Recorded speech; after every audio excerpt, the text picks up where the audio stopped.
Welcome back students. तो student last class में जैसे कि हम लोगों ने किया था डिफरेंशिएशन और उसके कुछ फार्मूले हमने देखे थे। तो जैसा मैंने आपको बताया कि इन्हीं फार्मूले की मदद से हम कुछ फिजिक्स के कुछ क्वेश्चंस जो कि आपके एग्जाम्स में कंटिन्यूसली पूछे जा रहे हैं और बहुत ही सिंपल है। अगर आपको डिफरेंशिएशन का कॉन्सेप्ट अच्छी तरीके से क्लियर हो गया है तो ये बहुत ईजिली वे में आप सॉल्व कर सकते हैं। ठीक है, तो क्वेश्चन नंबर 1 देखते हैं। The displacement of a particle along x-axis is given by x equals to 3 plus 8t plus 7t square. Calculate velocity and acceleration at t equals to 2 second. यानी 2 सेकेंड के अंदर हमें वेलोसिटी भी निकालना है and acceleration भी निकालना है अगर डिस्प्लेसमेंट हो रहा है इस इक्वेशन के हिसाब से। ठीक है, तो सबसे पहले हम क्या करेंगे कि जो हमारी डिस्प्लेसमेंट की इक्वेशन है हम उसको लिखेंगे। तो डिस्प्लेसमेंट की इक्वेशन हमें दे रखी है which is x is equals to 3 plus 8t plus 7t square. ठीक है, तो ये आपको डिस्प्लेसमेंट की इक्वेशन दे रखी है और आपसे पूछ रहा है वेलोसिटी। देखिए वेलोसिटी निकालने के लिए फर्स्ट पार्ट में क्योंकि आपसे वेलोसिटी पूछ रहा है तो फर्स्ट पार्ट में अगर मैं वेलोसिटी की बात करता हूं तो वेलोसिटी का फॉर्मूला होता है v is equals to dx over dt। ठीक है, dx ओवर dt यानी rate of change in displacement. ठीक है, तो x है, x की वैल्यू यहाँ सब्स्टिट्यूट करेंगे तो v is equals to d over dt और ये हो जाएगा 3 plus 8t plus 7t square. Now you know very well कि इसको हमें क्या करना है, डिफरेंशिएट करना है। देखो यहाँ भी टाइम t है, यहाँ भी टाइम t है, तो ये बहुत इजीली डिफरेंशिएट हो सकता है। तो v is equals to this can be written as d, इसको अंदर मल्टीप्लाई करेंगे 3 से भी, फिर इसको यहाँ 8 से भी मल्टीप्लाई करेंगे। आप डायरेक्ट भी कर सकते हैं, अगर आपको आता है तो आप डायरेक्टली भी कर सकते हैं, लेकिन मैं एक क्वेश्चन आपको करके दिखा रहा हूँ, उसके बाद मैं भी डायरेक्ट करूँगा। तो 7t स्क्वायर, ठीक है, क्योंकि मैथमेटिकल पोर्शन है, ये करके दिखाने की जरूरत भी नहीं होती। Now you will be able to see कि कांस्टेंट, अगर खाली कांस्टेंट है, इसके साथ कोई टी नहीं है, कोई वेरिएबल नहीं है, अगर ये कांस्टेंट है तो कांस्टेंट का डिफरेंशिएशन हमेशा इक्वल्स टू क्या होता है, 0 होता है। ठीक है, अब यहाँ 8 कांस्टेंट है लेकिन इसके साथ एक वेरिएबल है, तो जो कांस्टेंट है वो डिफरेंशिएशन के बाहर रह जाएगा, अंदर जो बचेगा तो वो कुछ इस तरीके से बचेगा which is we can write v is equals to 8 बाहर आ जाएगा और ये बचेगा dt ओवर dt। ठीक है, प्लस ऐसे यहाँ से 7 बाहर आ जाएगा और ये हो जाएगा d ओवर dt, यहाँ आ जाएगा t स्क्वायर। ठीक है, अब dt से dt कैंसिल हो गया तो मेरे पास, अब इसको अगर हम सॉल्व करेंगे तो डिफरेंशिएशन करेंगे, तो डिफरेंशिएशन किस फॉर्मूले से करेंगे, तो डिफरेंशिएशन का एक फॉर्मूला आपको याद होगा, मैंने आपको बताया था d ओवर dx x की पावर n, तो उसको ओपन कैसे करते हैं, nx n माइनस 1। बिल्कुल इसी फॉर्मूले का दोबारा से यूटिलाइज करेंगे तो ये हो जाएगा मेरे पास v इज इक्वल्स टू, ठीक है, तो यहाँ पर क्या आएगा मेरे पास, दैट इज 8 प्लस 7। अब देखिए इसकी फॉर्म जो है बिल्कुल यहाँ से मैच कर रही है।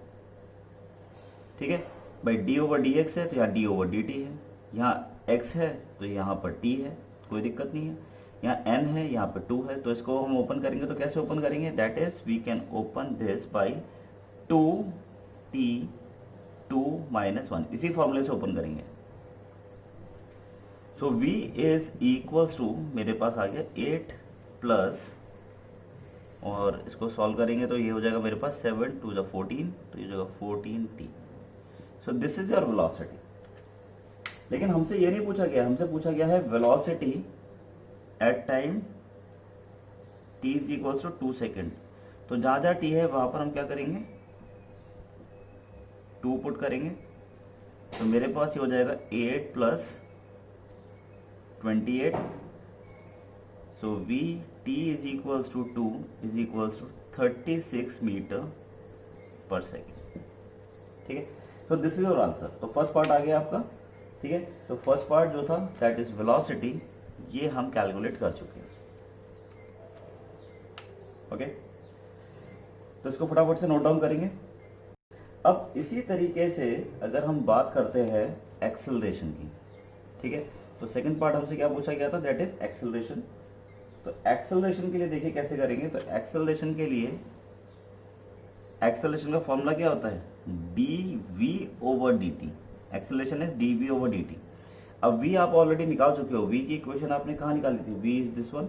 तो we can put this t over D T, 8 plus 14t, ठीक है। फिर से इसको अंदर सॉल्व करेंगे तो ये हो जाएगा मेरे पास a इज इक्वल्स टू, इसको हम लिख सकते हैं 8 और ये हो जाएगा मेरे पास dt प्लस 14, ये 14 बाहर आ जाएगा और अंदर क्या बचेगा dt ओवर dt, ठीक है। Now you will be able to see कि dt से dt कैंसिल हो जाएगा, ठीक है, और कांस्टेंट का डिफरेंशिएशन आपको पता है दैट इज इक्वल्स टू 0। तो कांस्टेंट का differentiation is 0। So finally we get the answer which is 14 metre पर second square. So this is your answer. ठीक है, तो इस तरीके से आपको न्यूमेरिकल सॉल्व करने हैं। बिल्कुल इसी तरीके से आगे भी हम क्वेश्चंस करेंगे, एग्जाम में भी इसी टाइप के क्वेश्चंस आपसे पूछे जाएंगे, ठीक है। So please note down.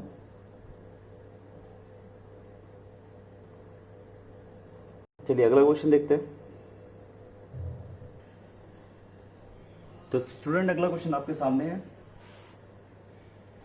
चलिए रीड आउट करते हैं इसे। The displacement of particle moving along X axis is given by x equals to 18t plus 5t square. इसका मतलब ये हो गया कि आपके पास दोबारा से एक इक्वेशन आपको गिवन है डिस्प्लेसमेंट की, और आपसे कह रहा है calculate instantaneous velocity at t is equals to 2 second, यानी कि हमें फिर से वेलोसिटी कैलकुलेट करनी है।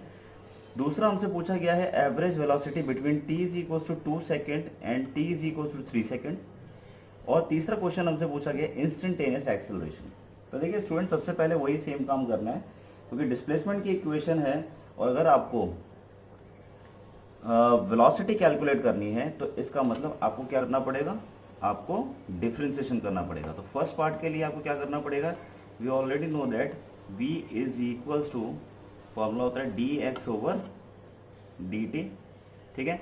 तो v is equals to d over dt और x की जगह मैं वैल्यू पुट कर सकता हूँ which is 18t plus 5t square, जो कि हमें क्वेश्चन में गिवन है।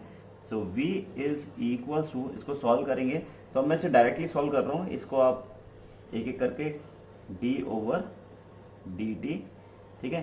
तो इसको कैसे लिखेंगे, फर्स्ट पहले इसको इससे मल्टीप्लाई करेंगे, 18 कांस्टेंट है तो 18 बाहर आ जाएगा हमारे यहाँ पर, 18 बाहर आ जाएगा और अंदर क्या बचेगा खाली dt। ऐसे यहाँ से 5 बाहर आ जाएगा और अंदर क्या बचेगा t स्क्वायर ओवर dt, ठीक है। नाउ dt से dt कैंसिल हो जाएगा, यहाँ पर dt से dt कैंसिल हो जाएगा और इसको ओपन करेंगे d x की पावर n से, तो nx n माइनस 1 से अगर मैं इसे ओपन करूँगा then I will get v is equals to 18 plus और ये हो जाएगा मेरे पास 5 और यहाँ पर आ जाएगा 2t 2 माइनस 1, ठीक है, समझ में आ रहा है। तो finally I can write v is equals to 18 plus 10t। So this is your velocity. लेकिन हमसे वेलोसिटी क्योंकि t is equals to 2 second के लिए पूछा था, तो v यहाँ पर हम लिखेंगे 2 सेकेंड और जहाँ जहाँ t है वहाँ पर हम क्या करेंगे 2 पुट कर देंगे, ठीक है। तो v t is equals to 2, तो ये हो जाएगा मेरे पास 18 plus 20 and V T is equals to 2 is equals to, इसको ऐड करेंगे तो ऐड करने के बाद मेरे पास कितना आ जाएगा 38 मीटर पर second. So this is your answer, ठीक है। तो 38 मीटर पर second is your final answer.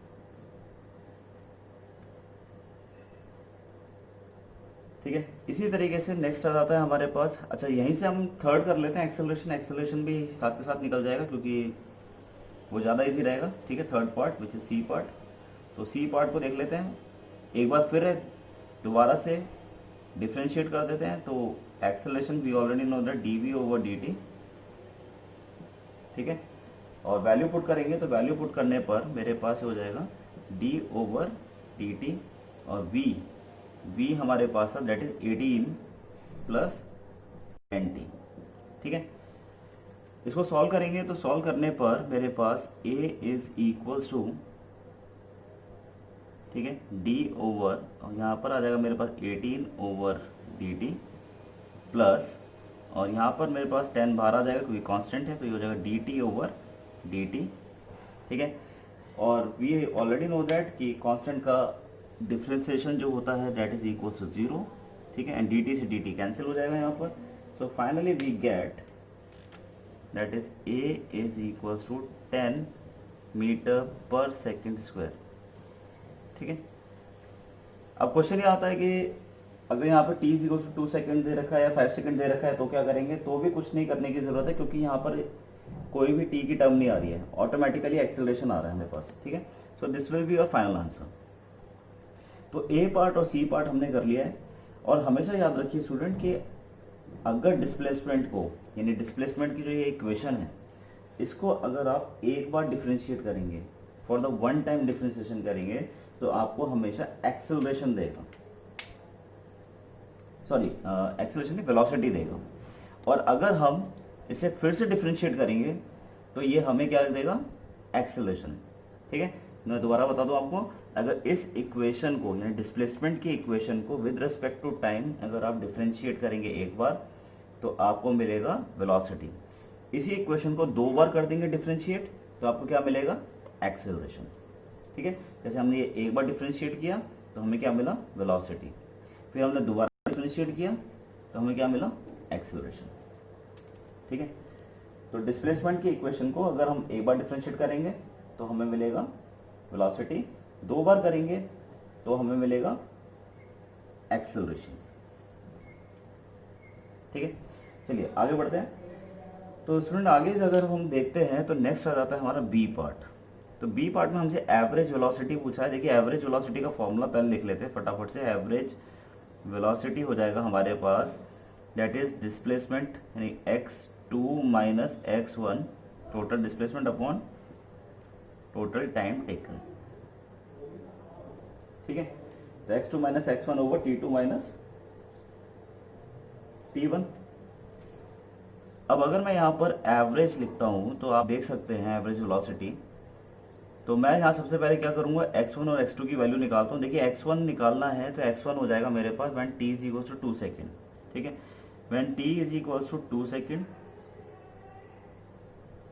t is equals to 2 second है, तो मेरे पास यहाँ पर आएगा क्या, x1।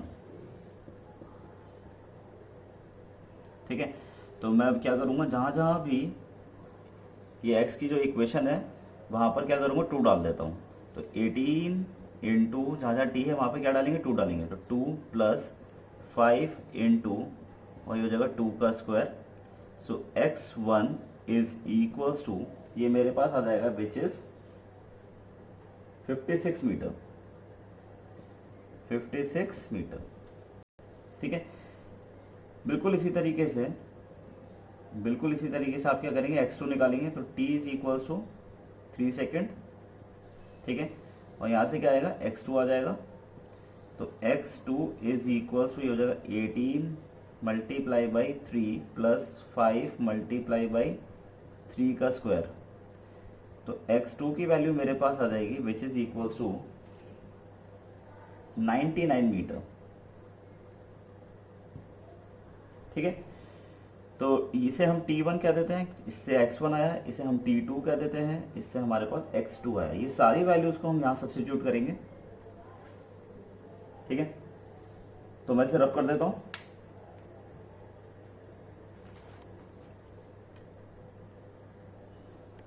चलिए रब कर दिया हमने। तो अब बात आती है कि वैल्यू पुट करना शुरू करते हैं। तो average velocity is equals to x2, what is x2, 99, x1 हमारे पास था 56, t2 हमारे पास था which is 3 second and t1 था हमारे पास 2 सेकेंड, और इसको पूरा सॉल्व करेंगे। सो द एवरेज वेलोसिटी हमारे पास निकल के आता है विच इज 43 मीटर पर सेकेंड।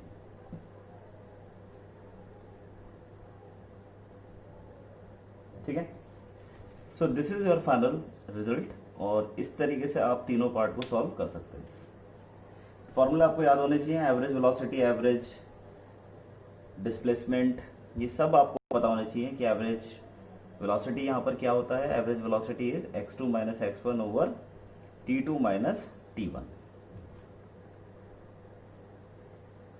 ठीक है, तो इसको नोट डाउन करेंगे फटाफट से। तो अगली क्लास में, नेक्स्ट क्लास में हम लोग थोड़े और क्रिटिकल क्वेश्चंस करेंगे, एनसीईआरटी के क्वेश्चंस करेंगे। तब तक आप इसको खुद भी प्रैक्टिस कर सकते हैं। फॉर द मीन वाइल इसको आप प्रैक्टिस करते रहिए, और लास्ट इसका एक सेशन और लेंगे हम न्यूमेरिकल्स का, जिसमें हम जितने भी क्वेश्चंस होंगे, चाहे 3 हैं, 4 हैं, 5 हैं, जितने भी क्वेश्चन हैं वो सारे के सारे हम एक साथ करेंगे। ठीक है, मैं फिर कह रहा हूँ कि बुक आप प्रिफर करिए या तो एनसीईआरटी करिए, क्योंकि एनसीईआरटी डिफिकल्ट है तो इसको आप मतलब सेकेंडरी रखिए, लेकिन प्राइमरी में आप अपनी एसएल अरोड़ा बुक जो है आपकी, उससे करिए। बहुत अच्छी बुक है फॉर 11th क्लास। तो 11th क्लास में एसएल ही आपको करनी है। ठीक है, चलिए इसे नोट डाउन करेंगे। Thank you.